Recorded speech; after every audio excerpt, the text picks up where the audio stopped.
Hello, my dear students, BMLT second year, subject biochemistry, and today our new topic is nutrition. Nutrition का हिंदी में अर्थ होता है पोषण। मतलब हम जो भोजन करते हैं वो भोजन, एक तो भोजन ये है जो अपन पेट भरने के लिए करते हैं, खाना जिंदा रहने के लिए करते हैं, और दूसरा भोजन वो होता है जो कि आपको सब तरह की आपकी बॉडी की रिक्वायरमेंट कंप्लीट करता है और आपके ग्रोथ एंड डेवलपमेंट में सहायक होता है, उसको भी भोजन बोलते हैं। 4 सूखी रोटी कोई इंसान खा के पेट भर लेता है, नंबर 1, परंतु उसी रोटी में थोड़ा सा हम आपका घी लगा लेते हैं। इसके बाद में हरी साग सब्जी, पत्ते वाली सब्जियां और दाल का प्रयोग करते हैं। तो इस तरह से जो भोजन बनता है उसमें हर तरह के तत्व जैसे कार्बोहाइड्रेट है, प्रोटीन है, फैट है, ट्रेस एलिमेंट्स हैं, कुछ विटामिन्स हैं भोजन के माध्यम से। इस टाइप से जो चीज़ें आपकी भोजन में मिल जाती हैं उनको हम न्यूट्रिएंट फूड बोलते हैं। न्यूट्रिएंट फूड का न्यूट्रिएंट का मतलब होता है वो आपके ईडेबल कंपाउंड्स जो हमारी हेल्थ, डेवलपमेंट और मेटाबॉलिक एक्टिविटीज़ को आपका एनहांस करते हैं, मेटाबॉलिक एक्टिविटी को आपका पॉजिटिव डायरेक्शन में रखते हैं और आपका प्रॉपर ग्रोथ एंड डेवलपमेंट होता है। तो लेट अस सी कि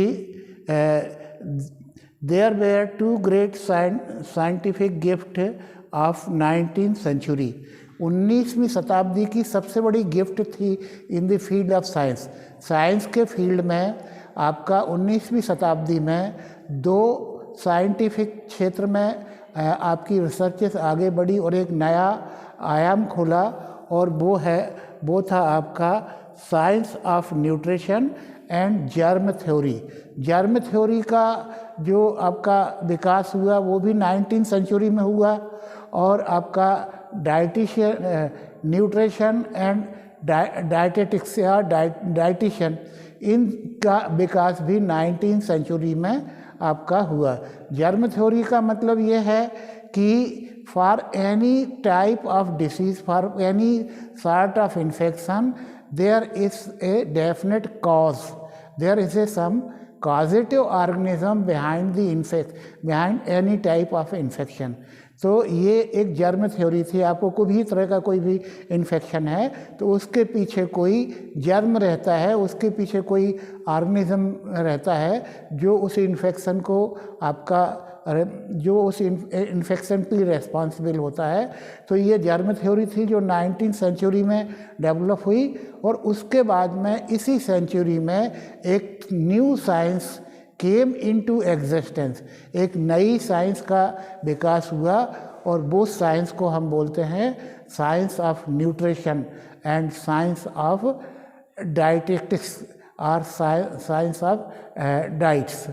तो इस टाइप से 19th सेंचुरी की जो आपकी उपलब्धि थी वो ये थी कि इस सेंचुरी में आपका एक तो जर्म थ्योरी का विकास हुआ और दूसरा साइंस ऑफ न्यूट्रिशन का डेवलपमेंट हुआ।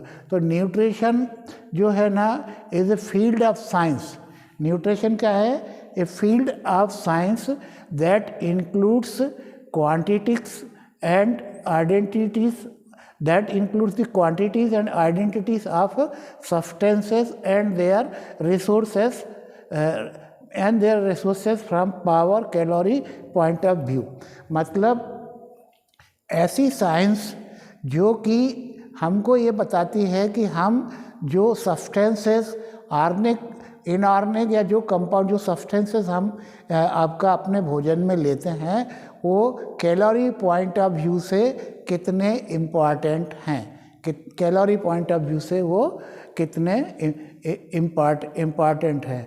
The new term in this field came into existence, और इसी फील्ड में एक नया टर्म आया न्यूट्रिशन के साथ में, वो टर्म था आपका डाइटेटिक्स।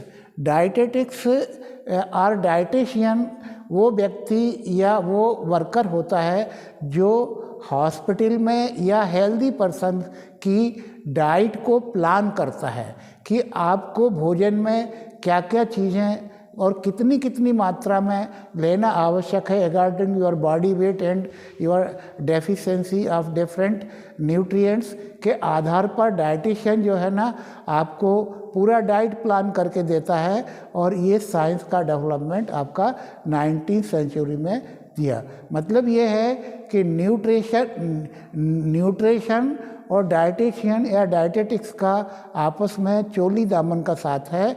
आप कहीं भी कोई भी आपकी जो आपकी मेटाबॉलिक डिसीज़ेस की क्लिनिक में आप जब जाएंगे तो ऐसी मेटाबॉलिक डिसीज़ फॉर एग्जांपल जैसे एक डायबिटिक पेशेंट है, उस डायबिटिक पेशेंट को आप बड़ी एडवांस किसी मेडिकल कॉलेज में आप चेकअप कराने जाते हैं तो आप देखेंगे कि ट्रीटमेंट पार्ट के अलावा क्योंकि ये मेटाबॉलिक डिसीज़ है, इसमें डाइट का बहुत बड़ा रोल है, इसलिए आपका एक सेपरेट सेक्शन वहाँ पर होता है जिसमें एक व्यक्ति या महिला बैठी रहती है जिसको हम डाइटिशियन बोलते हैं।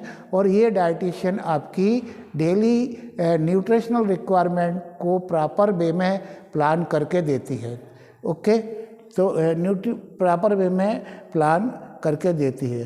तो इस तरह से जो है the new term in the field came into existence, that is dietetics, means application of science of nutrition to human being. Technical person working in the field is known as dietitian. मतलब इस field में जो व्यक्ति आपकी diet को nutrition को plan करता है उसको हम डाइटिशियन बोलते हैं।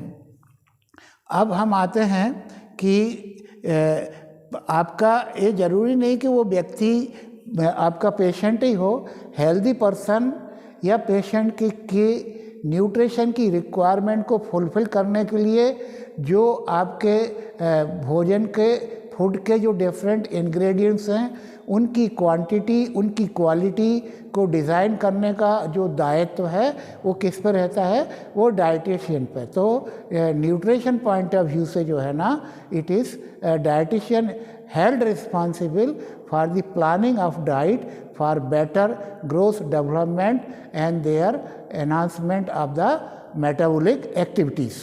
ओके, देन अब इसके बाद में अपन आते हैं न्यूट्रिशन न्यूट्रिएंट्स एंड न्यूट्रिशन में जो आपका न्यूट्रिएंट्स हैं मतलब फूड में जो ऐसे सब्सटेंसेस हैं, हम न्यूट्रिशन की परिभाषा कैसे करेंगे। Nutrients are any chemical substance, nutrients are any chemical substance. इसमें हम एक शब्द और जोड़ना चाहेंगे, nutrients are any edible chemical substance. ऐसा नहीं, केमिकल सब्सटेंस तो जहर भी हो सकता है, तो जो ईडेबल है, जो आपकी फिजिकल फिटनेस या आपकी हेल्थ को कोई आपकी इल फीलिंग ना दे, तो इस तरह से ये मतलब न्यूट्रिएंट्स जो है ना are the edible chemical substances. They are the edible chemical substance that take parts in nourishing and nourish. तो ईडेबल केमिकल जो सब्सटेंस हैं वो उनका रोल क्या होता है, वो आपके भोजन में, नरिशमेंट माने भोजन, that take parts in nourishing health promoting और सपोर्टिंग द मेटाबॉलिक एक्टिविटी। माने वो केमिकल सब्सटेंस जो हमारे भोजन के साथ में हम लेते हैं जिसके कारण हमारी हेल्थ एंड ग्रोथ डेवलपमेंट होता है और हमारी मेटाबॉलिक एक्टिविटी मतलब हमारा पाचन और अपना ये जो मेटाबॉलिक एक्टिविटीज़ हैं वो सब एनहांस होती हैं। इनको हम बोलते हैं न्यूट्रिशन। प्रोबेबली हमारा ऐसा ख्याल है कि आपको न्यूट्रिशन की परिभाषा समझ में आ गई होगी कि न्यूट्रिशन वो आपके ईडेबल केमिकल सब्सटेंसेस हैं जो हमारे नरिशमेंट का पार्ट होती हैं, जो हमारे भोजन का हिस्सा होती हैं, और वो हमारी बॉडी की मेटाबॉलिक एक्टिविटीज़ को डेवलप करके हमारे हेल्थ प्रमोटिंग प्रोग्राम को आपका एनहांस करती हैं। मतलब हमको हार्टी एंड हेल्दी बनाती हैं और बनाती हैं इस तरह से, और वो हमारे भोजन का हिस्सा है। इसको हम बोलते हैं nutrients, and the science behind it is known as nutrition, science of nutrition. अब हम आते हैं इसमें कि हमारे न्यूट्रिशन में फूड में क्या क्या चीज़ें ज़रूरी है। तो इसमें यहाँ पर एक पॉइंट और मैं डिस्कस करना चाहूँगा कि देखिए, ऑक्सीजन आपको ज़िंदा रहने के लिए बहुत आवश्यक है। आप पानी के बिना आप ज़िंदा नहीं रह सकते। तो क्या ये न्यूट्रिशन में आते हैं? No, it is not the part of nutrition. Water and oxygen is not included in nutrition. They are not, though they are essential for life, but they are not included in nutrition. All right, then let us come कि अब nutrition में क्या क्या चीज़ें आती हैं। सबसे पहले न्यूट्रिशन में जो है ना आपका आता है आपका carbohydrate, fat and protein, vitamins, minerals and trace element and micronutrients. मतलब न्यूट्रिशन में जो सब्सटेंसेस हमारे फूड में नरिशमेंट में आते हैं, उनमें इतने सब्सटेंसेस होते हैं।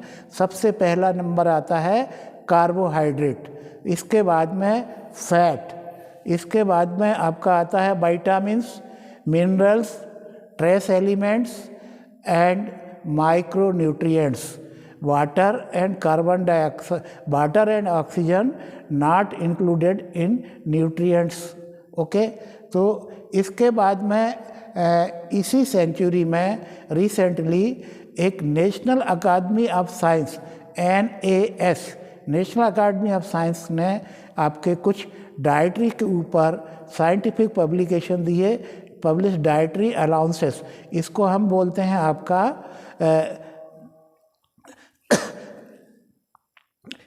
इसको हम बोलते हैं आपका रिसर्च एंड डेवलपमेंट एकेडमी द्वारा जो डाइट रिकमेंडेड की गई है, उसमें एक कंप्लीट लिस्ट दी गई है कि किस एज ग्रुप में हाइट, वेट और आपकी उसकी हेल्थ के आधार पर, वजन के आधार पर किस व्यक्ति को कितना कार्बोहाइड्रेट की रिक्वायरमेंट होना चाहिए, उसको कितना प्रोटीन की रिक्वायरमेंट होना चाहिए।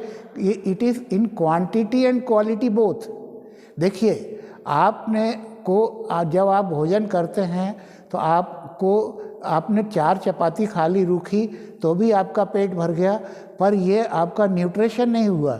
न्यूट्रिशन तो वो होगा जिसमें कार्बोहाइड्रेट भी होगा, प्रोटीन भी होगा, फैट भी होगा, उसमें आपके विटामिन्स भी होंगे, उसमें मिनरल्स भी होगा, और उसमें आपके डिफरेंट ट्रेस एलिमेंट, माइक्रोन्यूट्रिएंट्स होंगे। इस तरह का जो बैलेंस डाइट होगी उसको हम बोलेंगे न्यूट्रिएंट डाइट। ओके, तो यहाँ पर आपको ये बताया कि आपका ऑक्सीजन और आपका वाटर है, इसको हमने न्यूट्रिशन में इंक्लूड नहीं किया है। तो आपने ये देखा कि इन 1980 में एक आपकी डाइटरी नीड पर पब्लिकेशन मतलब किया गया।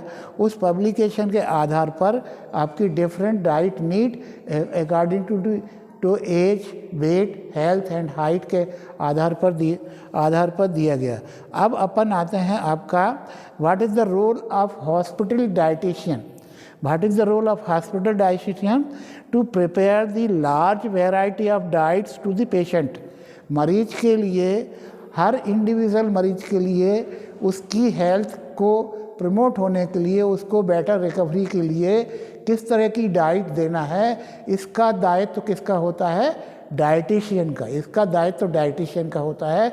Hence, dietitian plays a immense role, very important role for the growth and development and well-being of the hospital patients. Okay, hospital patient. Now let us come step by step कि first of all need of water. क्योंकि पानी को हमने nutrition में include नहीं किया है और इसलिए वाटर की नीड जो है ना according to the balance of the water balance. अगर आपके गर्मी के सीज़न है, आप ज़्यादा पर्सपायर कर रहे हैं तो आपको पानी की आवश्यकता कम पड़ेगी. ठंड के सीज़न है, आप जो है ना आपको कोई पसीना नहीं आई, कोई स्वीटनिंग नहीं हो रही, तो आपको पानी आपको कम आवश्यकता पड़ेगी. तो depending upon the internal balance of the water, requirement of water is decided. Okay, then अपन अब आते हैं आपका एनर्जी रिक्वायरमेंट. पानी की आवश्यकता को डिस्कस करने के बाद में सबसे इम्पॉर्टेंट पॉइंट न्यूट्रिशन में आता है requirement of energy. Balance diet as per national academy of science. किसी एक स्वस्थ व्यक्ति, चाहे वो अस्वस्थ हो, पेशेंट हो, उसके लिए जो बैलेंस डाइट है, बैलेंस डाइट को हम पहले ही डिस्कस कर चुके हैं आपका according to National Academy of Science से essential for balance growth and development. माने किसी भी स्वस्थ व्यक्ति या किसी भी पेशेंट के बेटर ग्रोथ एंड डेवलपमेंट के लिए डाइट का बैलेंस होना अत्यावश्यक है.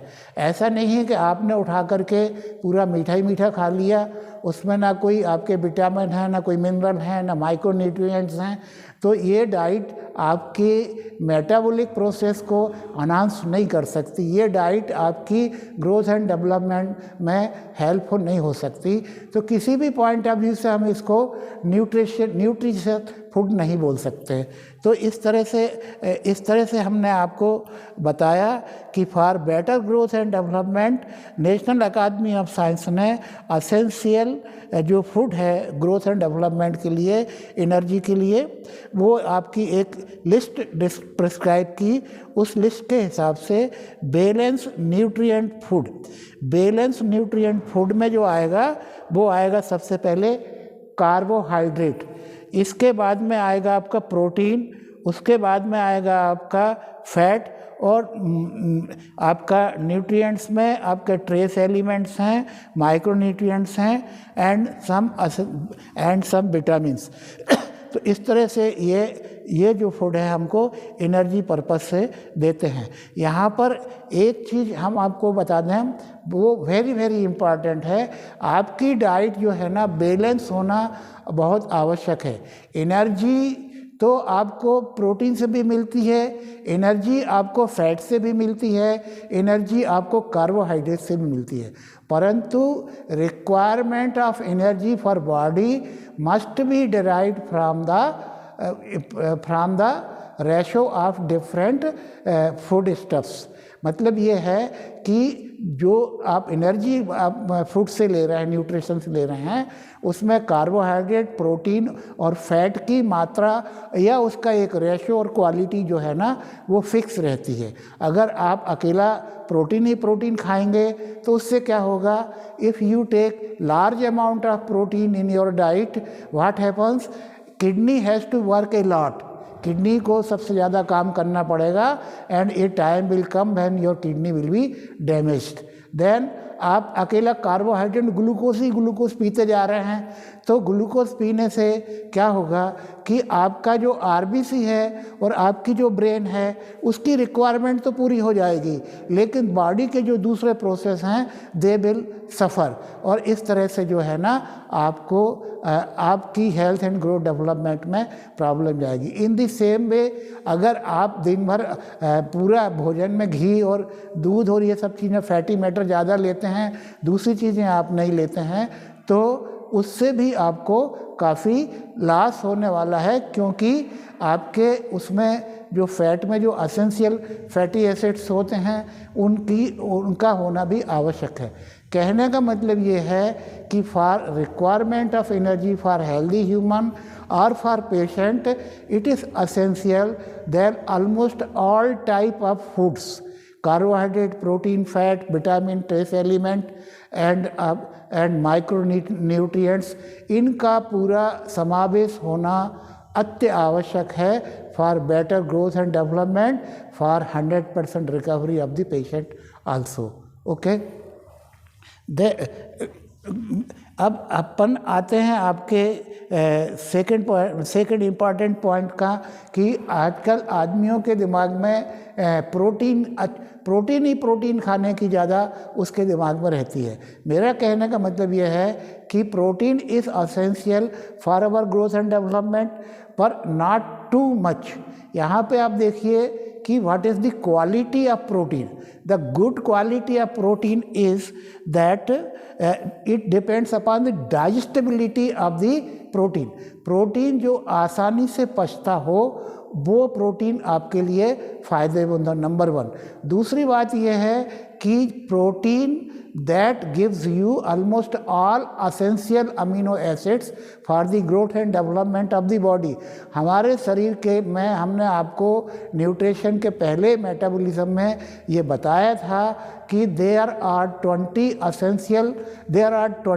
amino acids requirement for the growth and development of the body, number 1। परंतु उसमें से हार्डली 5 मिनट तो हाँ, तो इस तरह से जो क्वालिटी प्रोटीन है, quality of protein depends upon the availability of essential protein. 10 essential protein होते हैं जिसको बॉडी बनाती नहीं है, वो हमको भोजन से ही प्राप्त करना पड़ते हैं। तो the quality of protein depends upon its digestibility, मतलब उसके पाचन पर निर्भर करता है। दूसरा, उससे मिलने वाले असेंशियल अमीनो एसिड्स पर निर्भर करता है। तो इस तरह से आज हमने आपको न्यूट्रिशन के बारे में बताया। मैं यहाँ पर एक एग्जांपल और न्यूट्रिशन का देना चाहूँगा, वो है यहाँ पर आप बोर्ड पर देखिए कि यहाँ पर 2 वर्ड्स हैं, एक ही क्वालिटी के हैं, एक ही जनरा के हैं, एक ही स्पेसीज के हैं। दोनों वर्ड्स की एज एक है और दोनों वर्ड्स को हमने एक जैसी डाइट दी है, लेकिन अंतर क्या है कि ये नंबर का जो वर्ड्स है उसमें हमने उसकी डाइट से ट्रिप्टोफैन जो असेंशियल अमीनो एसिड है उसको विड्रॉ किया है। ओके, और इसके बाद में दूसरे ए में जो है ना, ए को हमने फुल डाइट दी है और बी में की डाइट से हमने ट्रिप्टोफैन को आउट किया है। Now you see the growth and development of A and growth and development of B. A is looking as healthy as it should be, while B is very weak. So this is the importance of nutrition in the food.